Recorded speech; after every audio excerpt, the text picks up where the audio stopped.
Hiking with your dogs off leash.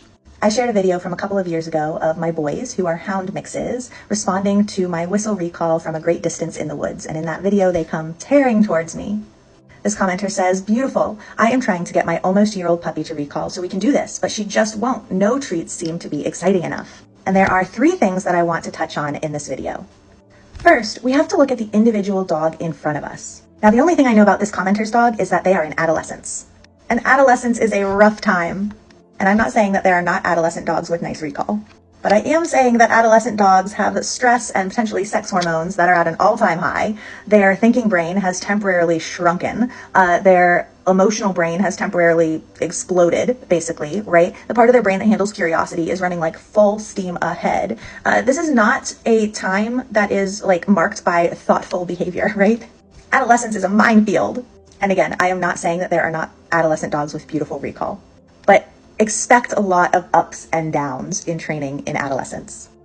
And yes, progress is not linear. We expect ups and downs and behavior work all the time.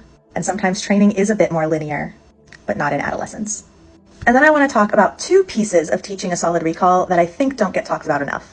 The first is that we have to consider, are your dog's needs being satiated on a day-to-day basis?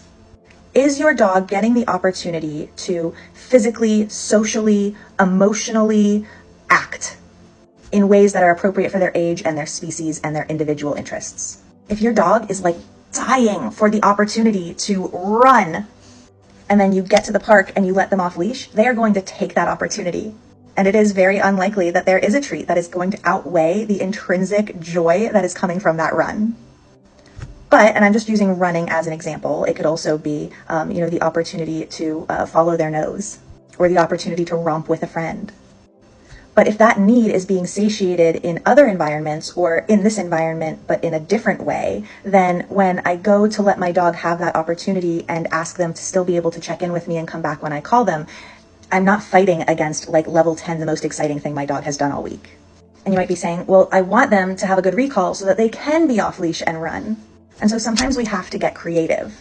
So for example, if I know that my biggest challenge, my biggest competitor of interest in the woods is going to be other smells, if my hound boy is going to just like be following his nose, I may make sure that we've had a chance to do some good nose work exercises throughout the week and maybe even that morning before we go out.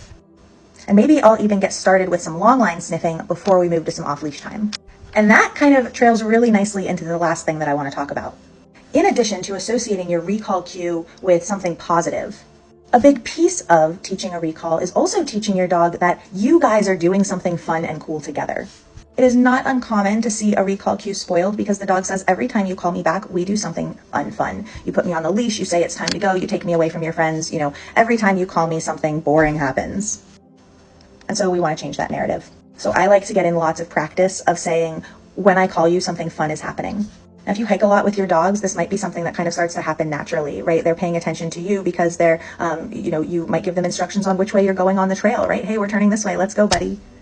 Or, I might like find a creek. I'll be like, hey, buddy, over here, there's some water over here. And so that might kind of just start to happen organically if you're spending a lot of time in the environment like that with your dog. But we can also create these opportunities. Simone Mueller has a game that she calls Sausage Tree, which I find hilarious because I actually originally learned this game as Cheese Tree.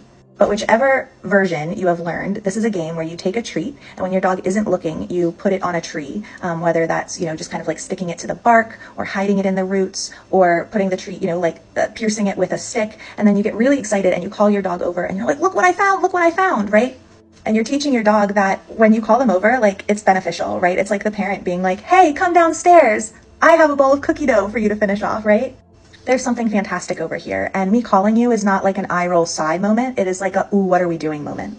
And so I like when I'm teaching recalls too, to kind of investigate what is that relationship like, which is not the same thing as saying that if you have a good relationship with your dog, they will just easily recall. And if your dog doesn't recall, you have a bad relationship with your dog. There are a lot of other factors at play, but I think that relationship is an important aspect. What does your dog expect from you, right, on the trails? But to circle back around, in adolescence, I am probably spending a lot of time on a long line, letting my dog explore, have fun with friends, hang out with good teacher dogs who know how to be off leash and hang around already. I am capturing eye contact. I am capturing any sort of check-in, any sort of orientation towards me. I'm making it pay off big to be around me. I'm finding exciting things, engaging with my dog in the environment that way. I am the access to things instead of the barrier. And that's, man, I love a long line for that, because my dog gets to go back out, they come in, and then I get to reinforce them for coming back in, not only with relationship and praise and food, but also with go back out, explore more. Remember, have fun.